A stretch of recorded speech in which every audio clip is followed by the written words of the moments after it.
E aí, galera, beleza mesmo? Vamos comentar mais uma questão envolvendo a história da arte?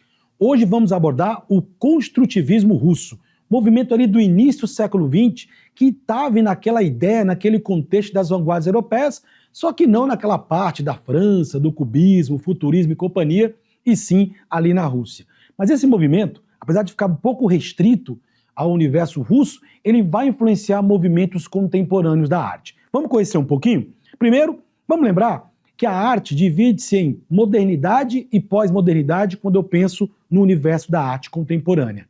A modernidade, que pega os elementos de arte moderna, vai da Revolução Francesa até o fim da Segunda Guerra Mundial.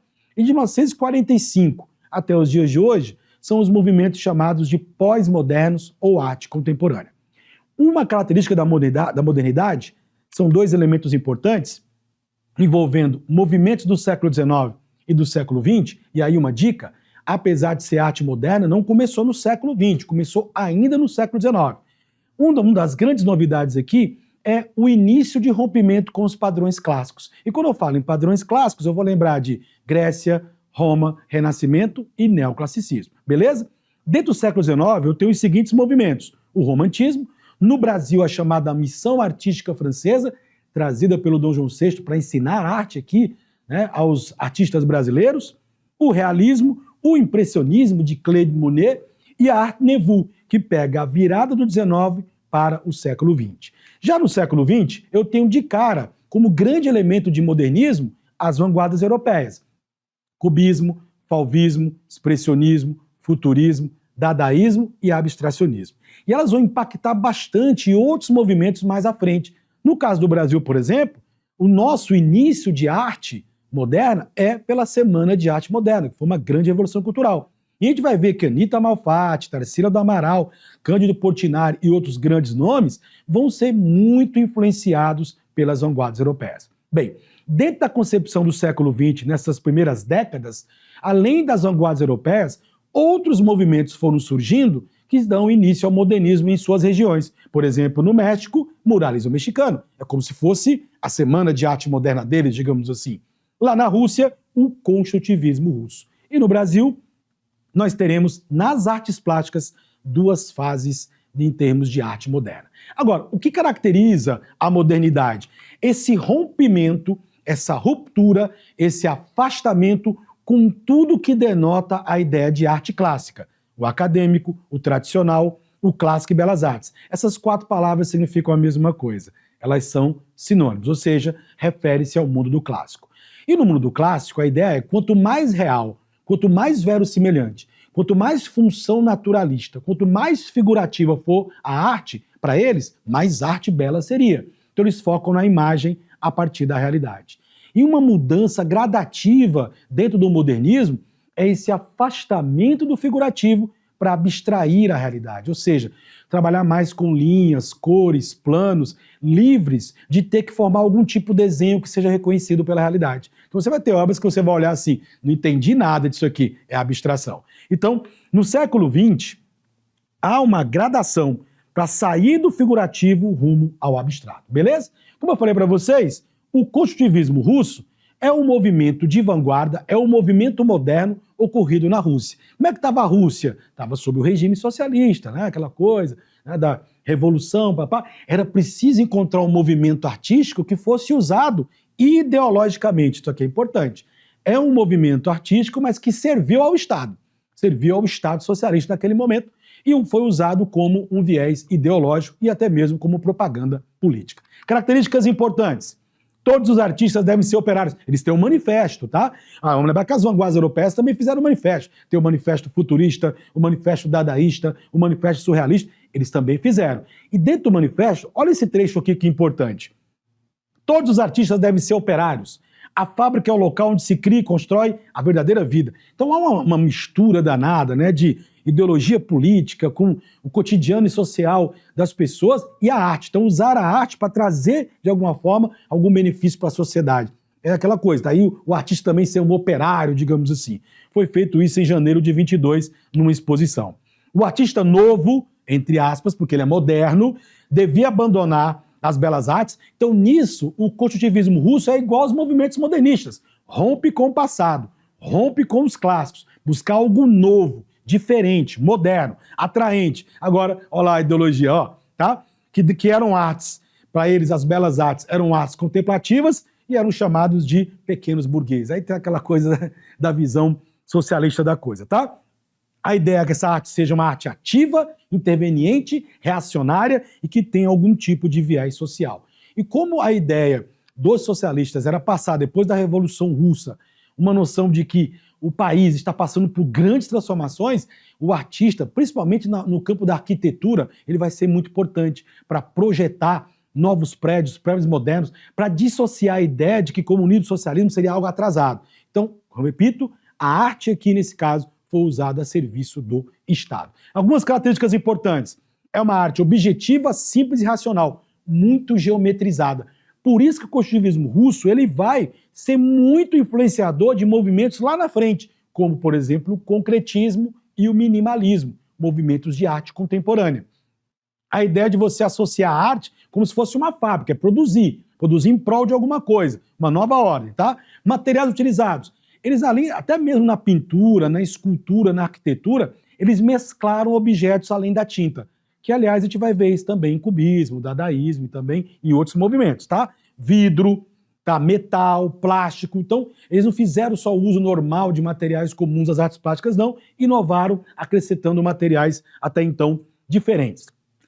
Pintura e escultura são vistas como construções e não representações. Então, na visão deles, tudo tem um propósito na arte, né? E não deve ser a contemplação nem a beleza. Agora, apesar de ser um movimento que se diz novo, idealizador, claro, e querendo distanciar-se, digamos assim, do Ocidente, claramente os artistas foram influenciados pelo cubismo, que tem a questão da geometrização, pelo futurismo, num viés geométrico, mas buscando a abstração da realidade com coisas que remetam ao futuro, máquinas, trens, aeroplanos, novos projetos, e também o abstracionismo, fugindo da arte figurativa. Então, não foram tão inovadores, digamos assim, ao ponto de se isolarem do mundo da arte. Destacar aqui Vladimir Tatlin, Alexander Rodchenko e Lidsky. Todos esses aqui, além do Nangabo, trabalharam com essas influências europeias numa arte, como eu disse, a favor do Estado. Vamos ver alguns exemplos? E já a gente vai comentar uma questão. Aqui é para dar uma introduzida e você poder responder comigo a questão. Nangabo, olha essas esculturas. Cabeça número 2 e modelo para Rottenfalten, tá? Então veja, são elementos, né, que você tem claramente aqui uma influência cubista, porque o rosto está todo oval, lembra até as máscaras africanas, mas também tem cortes triangulares, horizontalizados, né, verticalizados, retângulos, triângulos e losangos. Então, ele construiu isso aqui com o material, usando metal, usando a geometrização. Nesse outro aqui, ele faz quase como... Sabe que seria tipo um robozinho, sei lá, um boneco, né? Mas você vê que tem ali a base e tem elementos que também remontam à geometria, mas elementos simples, nada muito complexo em si. Essa era a proposta da galera, beleza? Aqui na arquitetura é importante, porque eles deixaram um legado da ideia de que a arquitetura ela deve se integrar ao espaço em que ela está inserida, o espaço urbano. Daí vem a noção de arquitetura e urbanismo, que isso vai ser muito abraçado, por exemplo, Le Corbusier, por Oscar Niemeyer e outros grandes nomes arquitetos do século XX. Então, é um grande legado que eles vão deixar de alguma forma.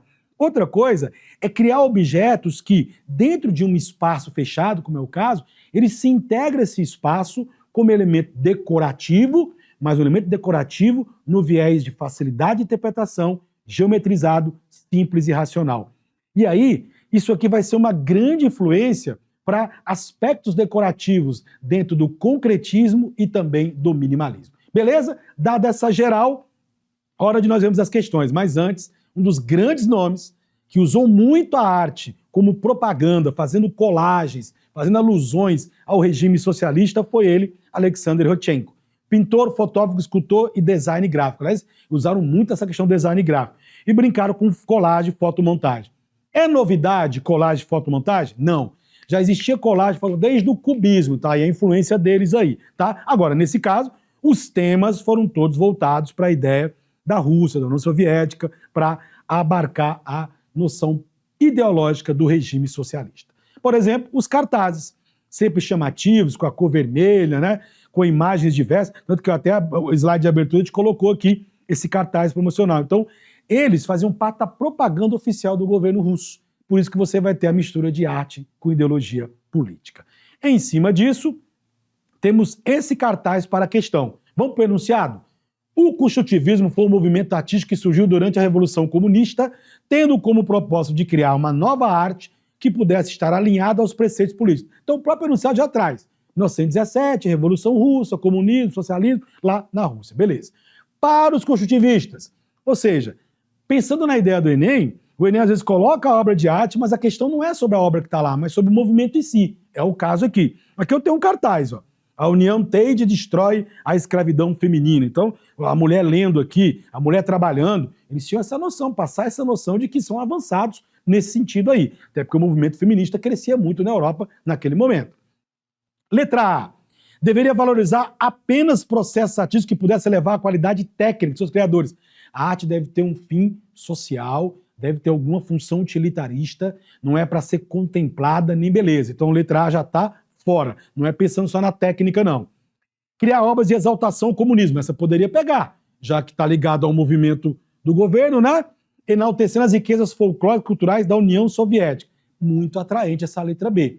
Mas como eles querem pensar no presente e no futuro, né? No porvir, eles evitavam abordar coisas do passado. E folclore vai me lembrar o quê? O que já aconteceu, são os mitos e lendas. E eles não queriam, porque não interessa a União Soviética antes do comunismo, e sim agora e para frente com o comunismo. B está fora.